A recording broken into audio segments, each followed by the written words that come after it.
ఈరోజు ప్రభుత్వ అనాలోచిత నిర్ణయాల మూలంగా రైతులు తీవ్రంగా నష్టపోతా ఉన్నారు. ప్రభుత్వానికి మార్పులు ఇక్కడదక్కడ మార్పులు చేయటం అనేది ఒక అలవాటుగా మారిపోయి ఏదైతే ధాన్య సేకరణ సీజన్ మొదట్లో నిబంధనలు ఉన్నాయో, ఏదైతే ఆఫ్లైన్ ద్వారా మొదట్లో ధాన్యం సేకరించారో ఈరోజు దాన్ని మార్చేసి ఆన్లైన్ అనే విధానాన్ని తీసుకొచ్చారు.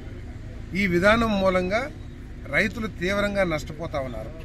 ఇక్కడ ఆర్బీకే 1650 రూపాయలు ధర చెల్లించే విధంగా ఎఫ్టీలు తయారు చేసినా కూడా అక్కడికి వెళ్ళిన తర్వాత రైస్ మిల్లర్స్ వాటిని దిగుమతి చేసుకోకుండా, అంటే అన్లోడ్ చేసుకోకుండా, దీంట్లో రంగు బాగాలేదు, లేతే ఇరిగిపోతున్నాయి, మాకొద్దు అని బెదిరింపు దూరంలో 1650 నుంచి 350కి తగ్గిస్తావా, 1200కి ఇస్తావా అని చెప్పేసి బేరం ఆడటమే కాకుండా 1650 రూపాయలకి ఎఫ్టీ తయారు చేసింది కాబట్టి ఆర్బీకే మీరు 400 రూపాయలు బస్తాకి తిరిగి మాకు క్యాష్ చెల్లించినట్లయితేనే మేము అన్లోడ్ చేసుకుంటామని చెప్పేసి ఒక నిజంగా బాధాకరమైన పరిస్థితులు ఈరోజు ఉన్నాయి. దాన్ని మార్చమని చెప్పేసి మేము డిమాండ్ చేశాం.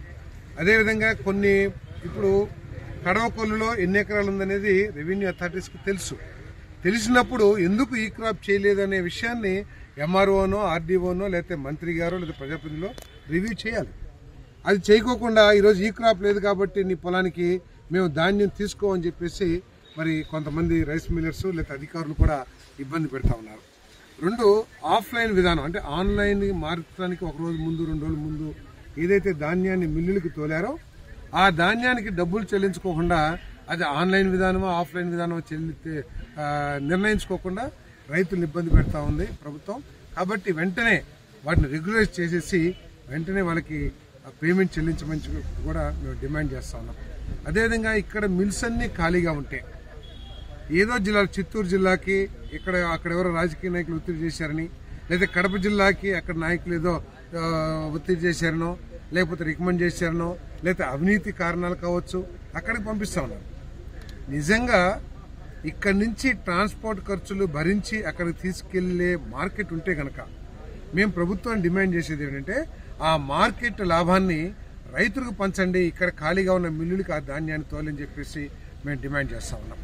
మరి అదేవిధంగా అనేక అవకతవకలు ఉన్నాయి దీంట్లో. మరి ఈ సంవత్సరం ప్రకృతి వైపరీత్యాల మూలంగా రెండో పంట చాలా ఆలస్యమైంది. డిసెంబర్ 20-25 తారీఖులకు కూడా రెండో పంట ప్రారంభం కాల కొన్ని ప్రాంతాల్లో. కాబట్టి 90 రోజులు పంట ఉంటుంది కాబట్టి మార్చి మాసం వరకు కూడా మినపకాయ పీకే పరిస్థితులు ఉండవు. మరి మినపకాయ పీకిన తర్వాతే ఈ కుప్పలు దించి నూర్పుళ్ళు జరుగుతాయి కాబట్టి మార్చి తర్వాత కూడా మేము ధాన్యాన్ని కొంటామనే భరోసా కల్పించాలని చెప్పేసి, రైతులకి కల్పించాలని చెప్పేసి మేము అధికారులు డిమాండ్ చేస్తా ఉన్నాం.